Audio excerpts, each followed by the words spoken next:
Pois é, e acompanhando essa reportagem que a gente acabou de conferir aqui no Primeiro Impacto, chegou a hora do nosso quadro Saindo do Aperto de hoje, né? Hoje a gente sempre traz uma dica boa para quem precisa acertar as contas com o leão. Esse é o tema de hoje. Começa amanhã, inclusive, o programa do governo para que os contribuintes regularizem as pendências com a Receita Federal. Não é fácil, né? E quem tem mais detalhes e chegar ao vivo aqui com a gente é ele, Marco Pagetti. Quais são essas informações preciosas, meu amigo?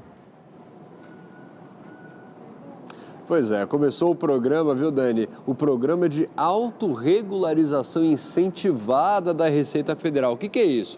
Aquele pessoal que, por um acaso, acabou não declarando alguma receita, teria que pagar algum imposto e acabou deixando isso de lado, pode fazer isso, inclusive sem pagar multa e nem juros, mas tem algumas regras para que isso funcione e não é exatamente para todo mundo que está devendo, e sim para aquelas dívidas que ainda não apareceram na fiscalização da Receita. Quem vai explicar melhor para a gente é o Cláudio Ferres, superintendente adjunto aqui, né, da Receita Federal.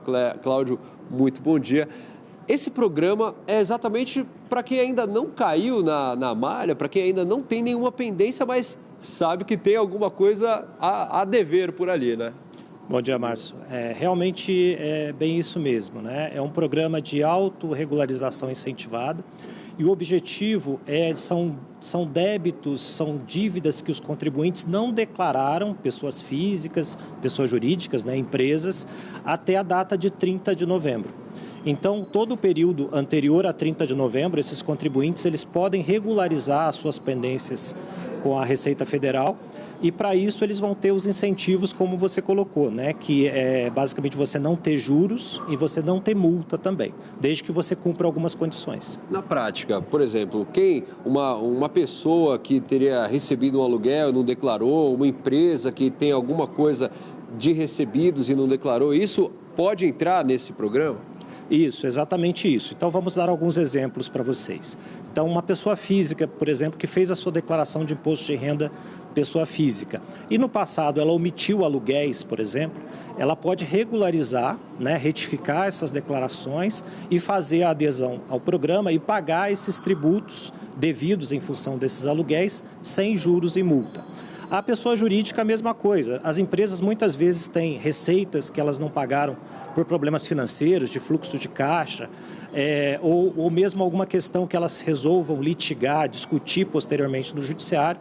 Então, com esse programa, elas podem fazer a confissão dessa dívida e também obter esses benefícios. É importante dizer que essa autorregularização ela existe a qualquer tempo. A diferença é que esse programa ele incentiva com a redução de juros e multa. E é legal que essa redução chega a 100%, né, da multa, dos juros que seriam aplicados se fosse feito, por exemplo, numa retificação. Como que é feito esse processo? Isso, exatamente. Então, se o contribuinte, quando ele fizer essa adesão, e ele vai fazer isso pelo portal ECAC, né, que é o nosso centro de atendimento virtual para pessoas físicas e pessoas jurídicas, quando ele faz essa adesão e ele dá de entrada no mínimo 50% dessa dívida consolidada, né, da dívida tributária, e ele pode parcelar o restante em até 48 vezes, ele vai ter o benefício integral de 100% de não pagamento de multa e juros. Isso é importante porque muitas vezes essa dívida ela mais do que dobra em função do tempo passado e dos nossos juros altos no nosso país. É legal também a gente avisar o pessoal, porque muitas vezes essa dívida ainda não aparece na fiscalização, mas uma hora ou outra vai acabar aparecendo e aí já vai ter o problema dos juros. Isso, exatamente. Na verdade, a Receita Federal, há algum tempo, ela busca se aproximar do contribuinte e dar as oportunidades de orientação para que ele se conforme, né? Para que ele entre na conformidade fiscal. E, como você falou, isso está no radar da Receita Federal. Em algum momento, o contribuinte ele pode ser fiscalizado, esse auto de infração pode ser constituído e aí ele vai pagar multa e juros bastante elevados. Então, esse programa ele é bastante interessante para aquele que realmente quer regularizar suas dívidas tributárias e ficar sem qualquer problema. Cláudio, obrigado pelas informações. Um programa que começou dia 2, mas os formulários estão disponíveis a partir de amanhã ali no portal ECAC. É o famoso Devo, não nego, pago quanto puder. Aproveita agora, já paga aí os débitos que não foram colocados na declaração do imposto de renda para, de repente, esse débito não vir mais à frente com juros, aí vai ter que pagar um valor muito maior, né, pessoal?